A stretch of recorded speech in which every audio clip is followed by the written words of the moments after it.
If you've spent any amount of time on YouTube nearing unhealthy, like I have, you've probably run into something called PragerU once in a while. Founded by conservative radio host and producer Dennis Prager and Alan Estrin respectively, PragerU makes a roughly 5-minute long video every week, and these often show up as advertisements in front of videos viewed by millions, and a considerable portion of those views are children. PragerU, short for Prager University, is not actually a university, and it offers no tuitions or curricula. Their videos espouse ideas ranging in association from conservative to flirting with the far right. Though admittedly not strictly alt-right, they still happily assert points that the alt-right would agree with, such as Christopher Columbus did nothing wrong, or racism is a meaningless buzzword. They also ask for donations, and claim that they are funded entirely through viewer donations, and while this is true, it misrepresents their financial state. They are far from the verge of collapse, and are funded by viewers, like the fracking tycoons, the Wilks brothers. Now why would billionaires spend millions of dollars a month to get across messages such as climate change is fake and income inequality is good? Now I've never really done a response video before this. My videos are generally about art or history, but I've seen these guys pop up all over YouTube, and even though my videos don't have ads, I wanted to address some point in depth, if only out of spite. I have no delusions that'll get the attention of Dennis Prager, but maybe I'll reach one of his fans, who knows. So my question was, to which video do I respond? Well, certainly not their video about whether the Civil War was about slavery. Seriously, this is their only good one of which I'm aware, and I'm willing to recommend it. But no, there was only one thing I felt fit to critique. Not something about environment, because that would feel too easy. Not something about equality, because that would be too depressing. Something that popped up on a video I was trying to watch that spat lies at me. This is Walt Disney, American Dreamer. Link in the description, but you can just read the transcript if you don't have time to watch the video. This kind of fell right into my alley. History and art together? Why not? Right away, this video is narrated by Glenn Beck. I'm not one to make attacks on a person rather than their argument, so just so you know, Glenn Beck is a former Fox News star famous for holding rallies and generally preaches conservative/libertarian views. I've got a lot of problems with him, but I also appreciate his willingness to defend migrant children and migrant victims of crimes. I'm not saying he's good or bad, that's for you to decide on your own, only that there isn't any reason for me to misrepresent anything Beck says, and I'll instead focus on where his accounts disagree with history. Beck begins by saying he wants to talk about an American original, which he defines as one who, quote, saw into the future and made it a reality, end quote. That's fine, sure. Obviously, I doubt he means literally foresight, but I get what he's saying. Before diving into the Disney praising, Beck lists some American originals that came before and after Disney. Benjamin Franklin, Orville and Wilbur Wright, John D. Rockefeller, Steve Jobs, Bill Gates, and Elon Musk. Okay, wait a minute. Now, yes, Musk has American citizenship, but he was neither born nor raised here, nor can we really say he's changed the future yet. We are living in the same present, and even though Bill Gates is still alive, his legacy is a lot more secure than the man that used a tragic event as a publicity stunt for his miniature submarine, and then claimed that one of his detractors and one of the rescuers of the children was a child molester. Okay, you know what, I'll grant you the others. I might not like all of them, but it's true that they influenced the future, and so did Disney, in admittedly different ways. But let's get on, shall we? The video describes how Walt Disney had a revolutionary idea to, quote, explore humanity's foibles through cartoon animals, end quote, and that he, quote, did everything himself, end quote. And this is my main problem with the video.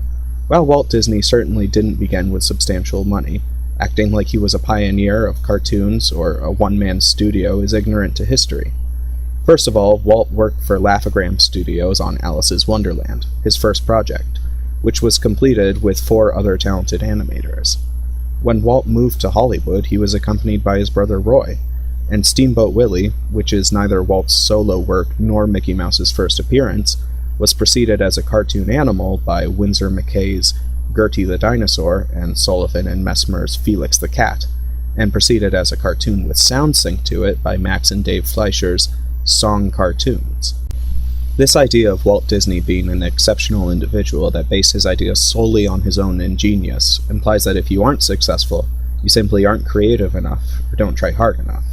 when the truth is greatness is always built on the shoulders of giants, who only got to be tall by climbing on someone else's shoulders, and pioneering art and science is seldom a solo game. This theme continues throughout the video. It's said that Disney made hit after hit with Snow White, Pinocchio, Fantasia, Dumbo, and Bambi. Disney served as producer on these films, but he was never a director or writer. These were productions made by huge teams. And, interestingly, the art director for Bambi was Tyrus Wong, an illegal immigrant. Acting like Disney was unified under one sole vision is ridiculous. It was a team effort. The video also heavily implies that Walt Disney invented the theme park, and while Disneyland was indeed revolutionary, Walt was heavily influenced by World's Fairs. Also, Disneyland opened 9 years after Santa Claus Land, which was, by definition, a themed park. Walt working alongside other talented individuals or copying ideas off from competitors doesn't mean he wasn't talented or hardworking. That acting like talent and effort are the only requirements for success, and not some significant amounts of cooperation, planning, and chance, is wrong. Of course, this could just be typical capitalist motivation through misinformation, but the ending harkens it back to a conservative staple: American exceptionalism. For those who are not aware, American exceptionalism states that America is unique, or at the very least rare compared to other countries, and its citizens are especially good at varying endeavors. Now don't get me wrong, there have been exceptional people in America, but that doesn't mean America was exceptional itself. There have been exceptional people from around the world, and America's government system is far from unique. Still, there are a lot of different reasons people espouse American exceptionalism. Some say it is due to religious freedom, which is not unique. Some say it is due to intervention policies, which, whatever. And the man that coined the term, 19th century French philosopher Alexis de Tocqueville, credited it to, quote, their strictly puritanical origin, their exclusive commercial habits, even the country they inhabit, end quote.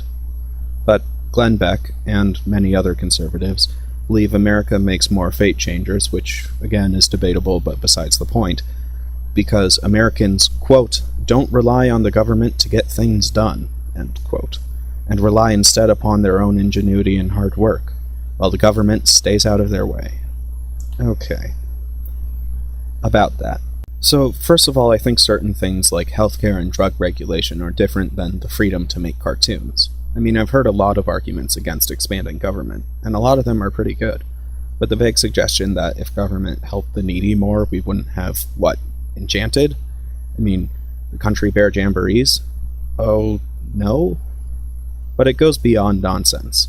Not only does freedom to create what you want not grind against social welfare, but social welfare can help influence great creations. When people with disabilities or people born in poverty have a chance to grow, be educated, and stay healthy, or even just scientists receiving more government funding, just by virtue of having more minds or study in the public system, we get more of these fate changers Glenn Beck loves so much. If it wasn't for England's universal healthcare, we mightn't have had Stephen Hawking's work, according to the man himself. If it wasn't for America's publicly funded colleges, we mightn't have had Ralph Abernathy or Rosa Parks. I mean, even if you cruelly think that people deserve to die for being unlucky, you can't pretend that no government funding has ever helped a person achieve something good. But what I find even funnier than that is that not only have Americans relied on the government for things like education as well as roads and firefighting, but Walt Disney actually relied on the American government more than your average citizen. Sure, we all benefit from things like products of research, but most of us don't get paid by the government to do our already well-paying jobs. You see, after Dumbo, America entered the Second World War, and many artists at Disney were drafted. But Walt didn't have to worry too much about that loss, because he got paid by the United States government to make military propaganda. I mean, he even made a short film about how good it is to pay income tax. The Walt Disney Company created 68 hours of film on the taxpayer's dollar. This isn't even getting into how happy Walt was to snitch on potential communists he knew. Now please don't take this as me saying that America should have stayed out of World War II, or as me saying that the government can't patronize artists. This isn't even a critique of Disney, well, except for the racism involved in the anti-Japanese works, but rather a refutation of the idea that Walt didn't rely on the government to get things done. In fact, for a time, Disney spent 90% of its employee power working for that government-sourced paycheck. After all, those hits like Bambi and Dumbo and Fantasia weren't all they cracked up to be, and underperformed at the box office. I don't think it's too much of a stretch to say that if it wasn't for the US government, we probably wouldn't have the Disney company as we have it today, which I don't think is too much of a loss, but it seems like Glenn Beck does. Now, America is like any other country. We've had great people and terrible people come from here. Greatness isn't defined or restricted by how much the government helps you. And just because it all started with a mouse, doesn't mean there wasn't a lot of assistance along the way.